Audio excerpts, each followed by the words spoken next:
This is our 1995 Holden Commodore VS UTE.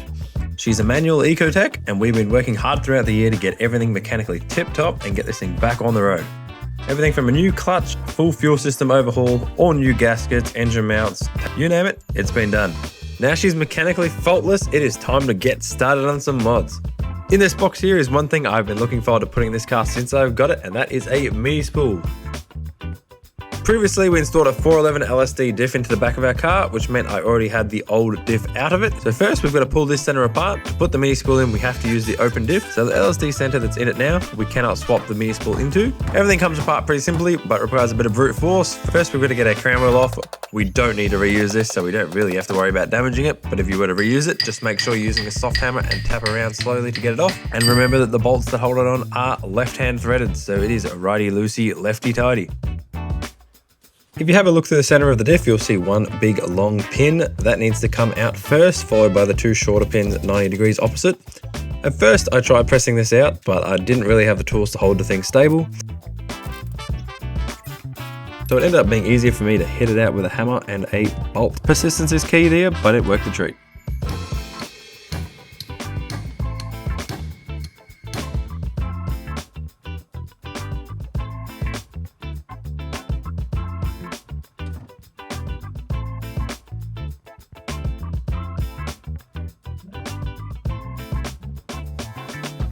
Once you open it up completely, you'll see a whole mess of things, and everything in here is getting replaced. You're literally only going to reuse the pins to tap back into the MINISPOOL, and that is it.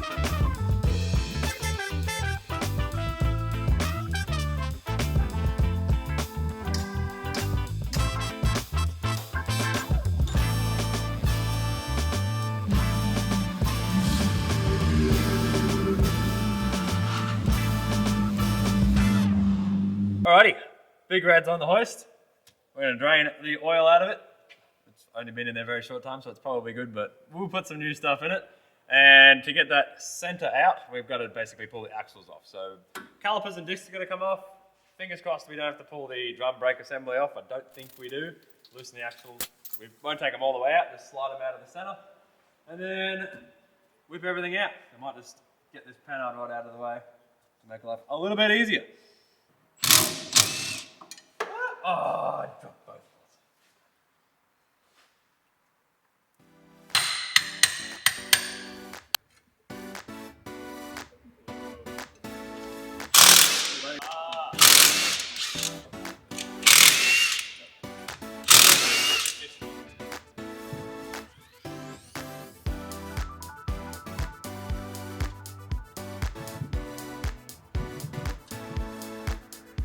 It's crucial when you pull the diff apart to pay attention to the shims that are on either side of them.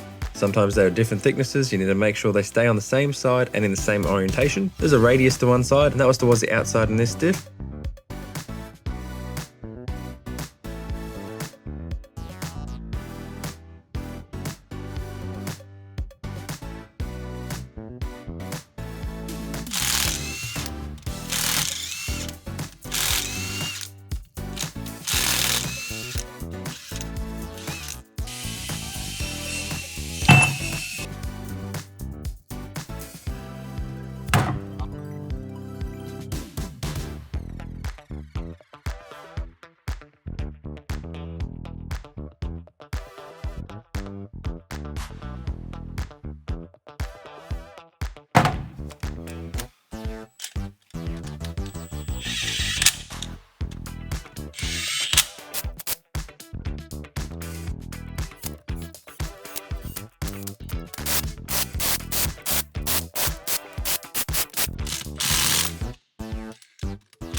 Alright, let's see if this goes in as easy as it came out.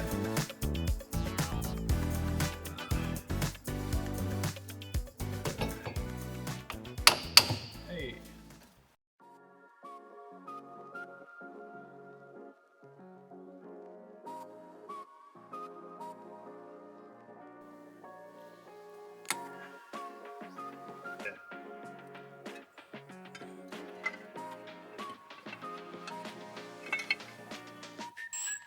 And we're on the home stretch, so time to put everything back together in the reverse order we took it off.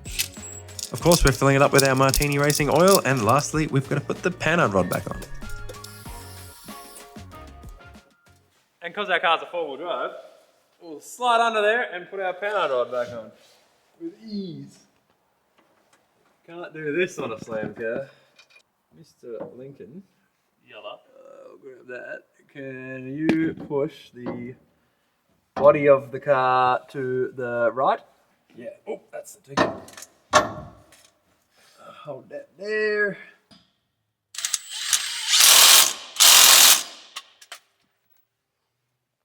And just like that, we're done.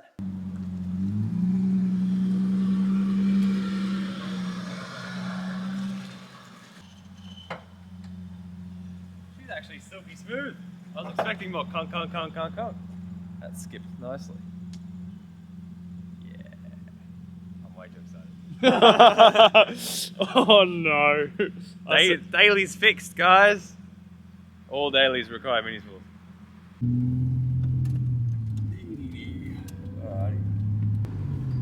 Laughing.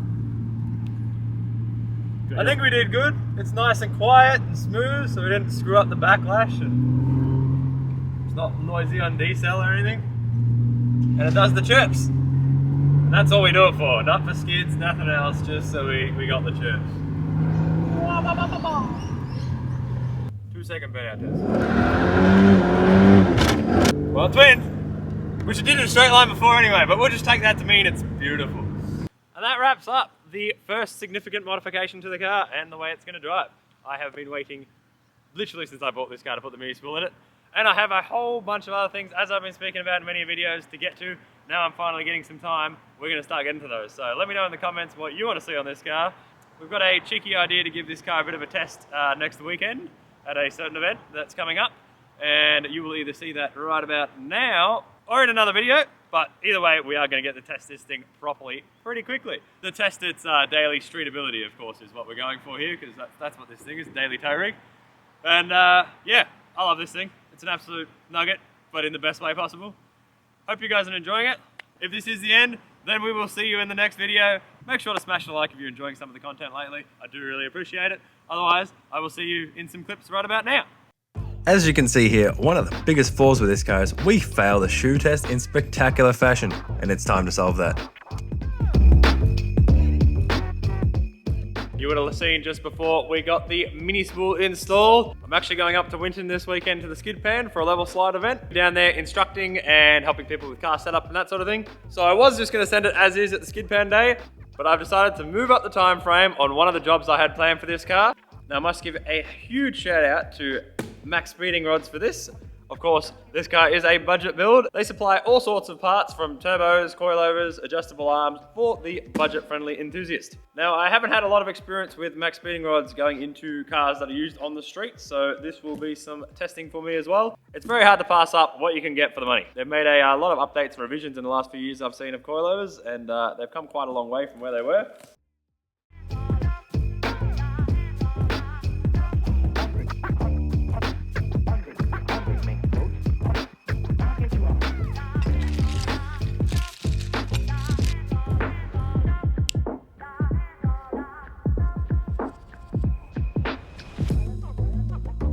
So if you're familiar with Commodore suspension, you've already probably picked up on the fact that these are technically the wrong coilovers for our car. These are to suit VT to VZ sedan. Unfortunately, there's not an option for a VS UTE at the moment, but we do know for a fact that the fronts are identical. So we'll have no problem with the fronts, they'll slap straight on in. Now, the rear, on the other hand, I'm not 100% sure, and I tried to do some research to work out lengths and that side of things, but there was not a lot of info available. So we're going to wing it a little bit. We are 100% not going to be able to use the springs they supplied. They will not work with the perch system on the live axle cars that the UTE has. VS's did have IRS in the later generation, but I cannot confirm whether or not that spring would work in that setup either. What I'm planning to do is cut down the springs that are in the back. You can get away with cutting these ones and they still sit right into the trailing arm because it doesn't have a flat end on the spring. A lot of springs will be flat tops, so if you were to say cut right here, you're never going to get it to sit right. If we get lucky, I'm hoping that these are going to be a pretty workable length. If we run out of thread on the body, but there's still more depth in the base, then we can actually machine this down to make this shorter. It will depend how deep these go, so we'll wind them off. If we've got to go longer, which I don't think we will, then there should be plenty of adjustment. There is a fair amount of thread in these, and these are very long bodies for the rear. Decently confident that we'll be able to make a bushing system that'll work in the back. They're already mounted the same way in the car. They might just be different diameter bushes. So as long as the rod isn't massively thicker, then we should have no issues with that. Bottom will be questionable. I'm almost certain this bushing isn't going to work because we really need a much bigger diameter from memory. So we'll likely end up either drilling this hole, depending on how big the diameter needs to be, or pushing this bush out and making up a solution for this to make it work. That's always been one of the biggest aspects I love with modifying and working on cars, especially ones like these. Obviously, if you've got a VS Ute, you can go out and buy coilovers that will directly fit. There are Shockworks at the top of the line, but this car, as we've said from the very beginning, is a budget build. So Maxpeedingrods fit the bill perfectly.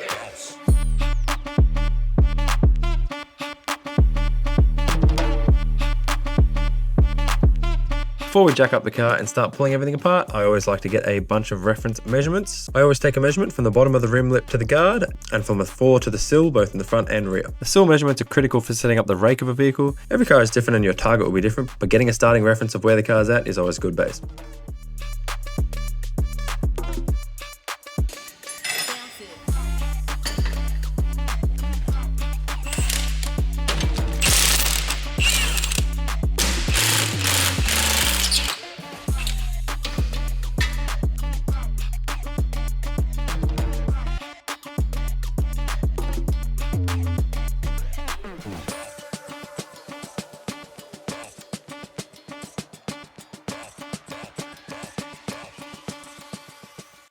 These things are super simple to pull apart. It's one single nut on the top. So we'll go get the other side ready and then drop her down.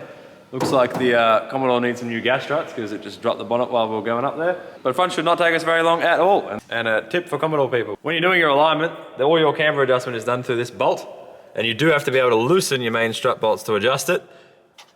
Loosening the nut side is a million times easier than doing it from the bolt side. And when it's under the car with the wheels on, you cannot get your other guns and unis properly onto the nuts. So now, if you're ever pulling them apart, make sure you put them so that the nut side is opposite the caliper, and that will make your wheel aligner love you. So otherwise, a lot of the time we end up having to pull the wheels off and getting rattle guns on them properly like we do here to even be able to loosen them. So adds time and adds money for you. Give her the old pumperoonie. Hope it doesn't fall down again.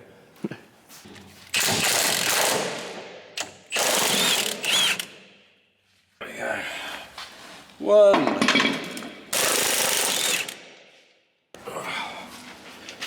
Big old chunky things, nice new shiny things. Quite the difference. Obviously your coilover is going to have a stiffer spring and usually a shorter shock to begin with. Let's get our top mounts situated and then we will set all the preloads. We need to work out the height. This is our sway bar link mount. And then obviously the main height gets done through the base. I do also have plans in future, not that this thing should be a drift car, but you really don't want your sway bar links attached to your struts. When you're turning to angle, the links are pulling a lot of force against it. It does help with return to center, but it can make you sort of fight the wheel and bind up a lot, especially when you do knuckles and it's actually turning a lot further. So there's also a plan for that, and I'm going to show you that in another video as we're totally making this daily into not a drift car. Let's slap these things in.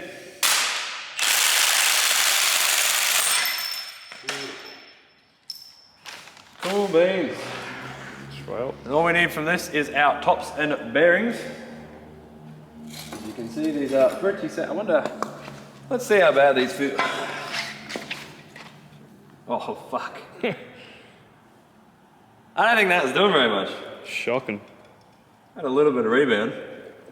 Like no compression force. And we've got this bad boy, which I should check. Nope. Oh, need that too. Surely that's a bit tighter. No, guess not.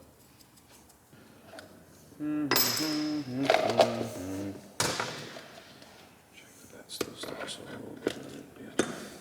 Go past. There's a bump stop in there.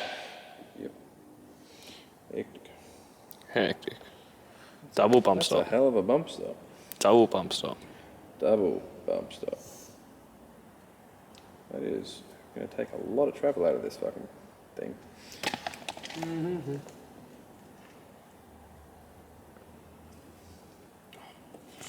Well, they actually do something, that's for sure. Poof! Bounce straight back up. I'm really tempted to take one bump stop out. Oh! Bro, there's one on that one. Ah! That makes more sense. I was like, there's no way they've set up for that little trouble. Yeah, surely not. Ah, cool. Good thing. Very good thing to fucking pull that apart. Alright, ready to go together. There's normally a nut that goes on here and tightens this up first before it goes into the car, but we triple checked. The original nuts, for one thing, are a different thread altogether and don't work. And two, if you had that on there even as a spacer, then it doesn't bolt up quite right. So I've had a quick Google of how other people are installing them, and they are installing them without that. We'll see how it all goes.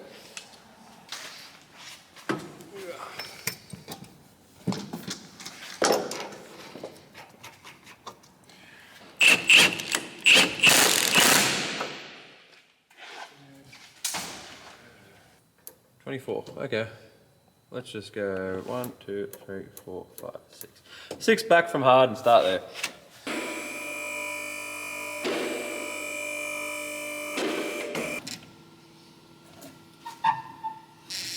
$40 over a 110. Alright, these things are definitely short, like significantly so, to the point I think max height is still going to be lower than what the car was before. So I've set this up so that the base has got 40mm of thread in it. That's pretty much the minimum that I'd like to run in it. Borderline, we could probably get away with 25, 30 if we wanted to, but let's start with 40, and fingers crossed that's going to be high enough and that we don't have to preload the spring too much. So we've run into our first problem here, and that is that the hub and the coilover widths are too different. Now I highly doubt that is the way it is designed. I'm not sure whether I accidentally got sent VF bottoms, because the VF hub is quite a lot wider, but I don't have time to wait around to get some other ones in or to work that out. So we're going to space these out with a myriad of washers.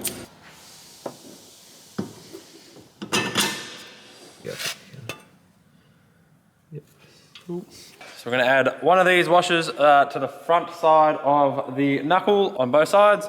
I've only got 3 of these, but 2 of these ones are exactly the same thickness. So let's get that in there and get this done, because it's taking way longer than it should. There's been a little fiddly things as to be expected, but we're going to get them in there. Alright, so just be mindful, you'll have to pull the top caliper bolt out to be able to put the bolts the way that I was talking about.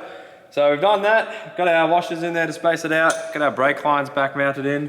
This kit is sold as VT to VZ, and it only comes with the sway bar mounts to suit VT and I think Series 1 VX. Whereas the later ones, definitely VYs and VZs, they had like a tie rod end style, so that was like your end of your sway bar link is more similar to this. If you have the later one, then I don't know if they have different brackets available, but they didn't come with this kit. So make sure you message them first before ordering it. Hopefully they can supply you the right bit for that one.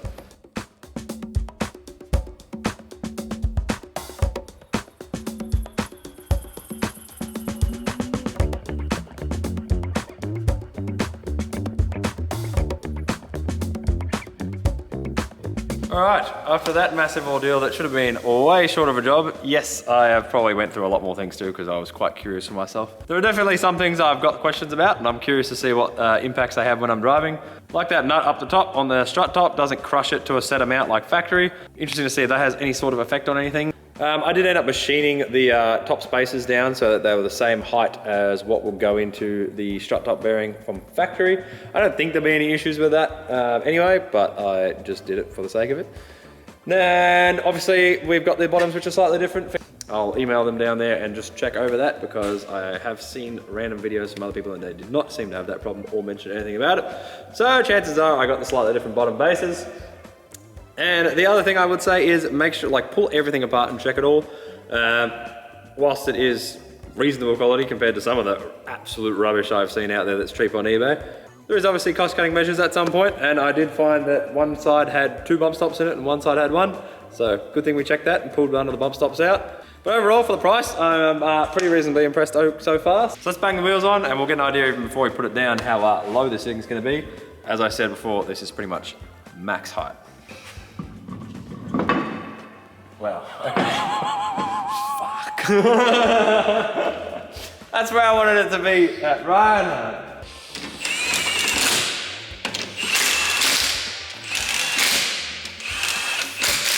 Alright.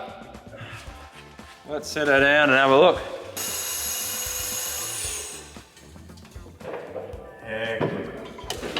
Fuck yeah! Look at the drag car rake on it. She's got that mega muscle car drag stance right now. Probably 150 mil higher in the back.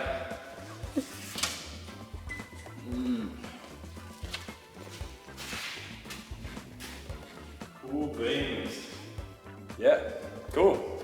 Well, I'll tell you exactly how far we lowered it in 1 second. 5.9. 560. 80 mil we lowered this thing. Hectic. Alright then. The only issue I have now is because the main reason I didn't want to lower my car this much yet is I didn't want to put the adjustable pan rod in it immediately because I'm going to have to lower the back a heap to match it. And yeah, that's probably going to be on the cards pretty soon now. Let's see how skew if everything ends up when the rear's lowered.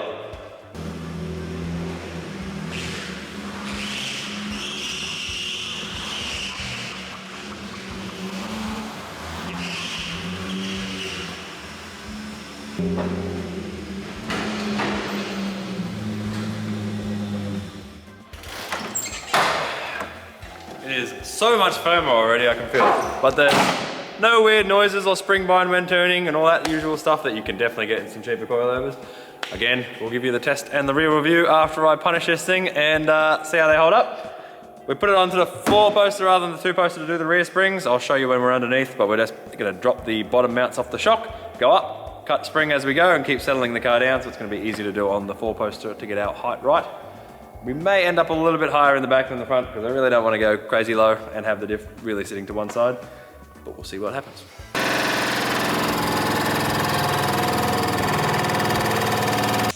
All right, before we get to chopping, so basically we're chopping the bottom of this spring up here, and if I didn't say before, this has got toe pack springs in it, so they're stiffer and a little bit taller than standard springs already.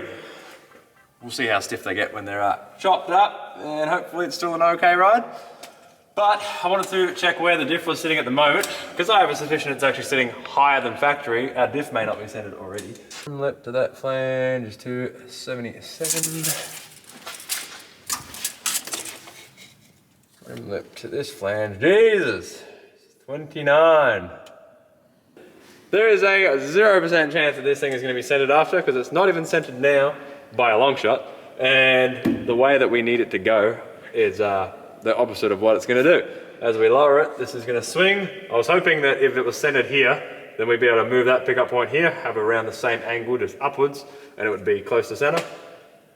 But that is not the case, so it will probably be worse than it is now, but we'll see how we go. I'll try and lower it as minimal as possible and do it in small increments so that I can get it at least to not be worse than it is, and we'll try and have that about yay. But it can't be more than 15 mil out, and that's where it is now.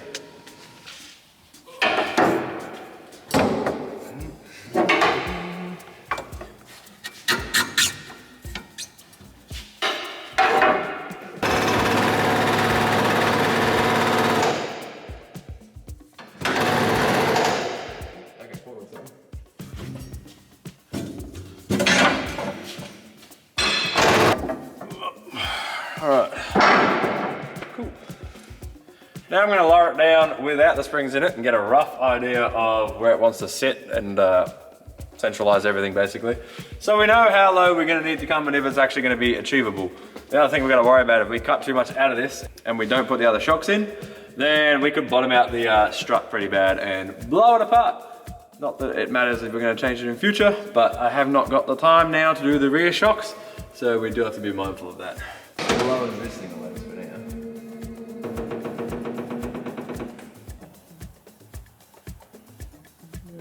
So we've lowered it down as low as we would be able to go with the jack clearing on the hoist to get an idea what it looks like. And obviously it looks much better matched to the front, but we're going to come under here. One, we will have very limited travel. Not the worst that I've seen, but let's call that 50 mil of compression travel before our chassis hits the diff basically, because that is a non-existent bump stop. They're normally a few inches big. So that's all been cut out now. So we can get as low as we want. And far out, we're gonna have to cut so much out of this coil. Like, that's ridiculous. Straight enough. I mean, to be fair, like that is unpreloaded, but there's not a lot of weight in these guys. So compressed length to free length is probably not that different. Let's see where our shock is. It's full short. We got a little travel, so okay, that's actually not too bad. And then we'll check where our diff is center-wise. Honestly, that bar looks reasonably level, so maybe we will be better. Okay, so it's actually much better than it was before. And for some reason, it's actually as good as it can get. That's dead flat. It's as far as the diff can go to the right, and yet we're still, for some reason, 5 mil off that way. Don't know why, have to ask Holden. Anywho, I'm much less worried about the ride height causing an issue with the diff shifting now. It's actually going to be better for us. I can't believe how blown this shock is. It still hasn't done anything. It's just sitting up there. So if for some reason we can't get our coilovers done, I may order a pair of the cheapest shocks I can get off Bursons and slap these in before the event, because that's got to be our tramping issue. This thing is sketchy. And it's been getting really worse on the highway, so that makes a lot of sense too. Boom, time to cut some shit.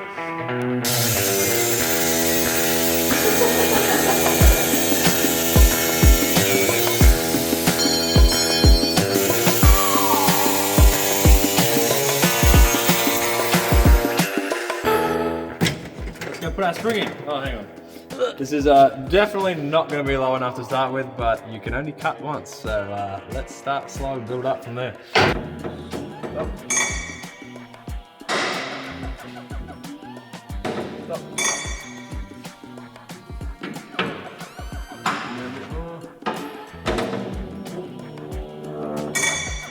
Yeah, so I may have underestimated how much that cut would do. I knew we had to come down heaps, so I went more than I would normally start. And currently we lowered it to where we were before and it's still stuck on the jack.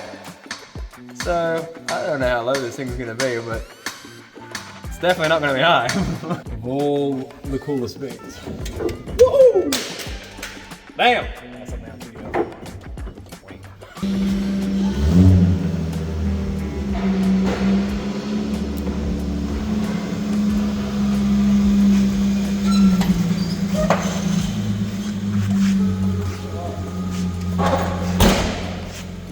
It only looks about 1,000% better. 550 down from 640, so 90 mil. 90 mil in the back, 80 mil in the front, which means we should have a 15 mil rake still. Not bad. Yep. Hang on. Oh.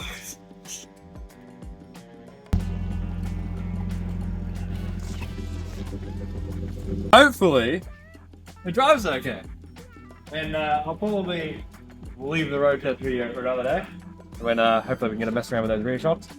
Huge shout out to Maxpeedingrods for this. I'm so pumped on how the car looks now. You can find a link to the product that we used in this video, and also if you use the code BACKIE, B-A-C-K-I-E, for any products on their store, you'll get 10% off. I'm looking forward to putting them to the test in the next video, so make sure you stay tuned and hit that like button if you enjoyed the video. We'll see you then.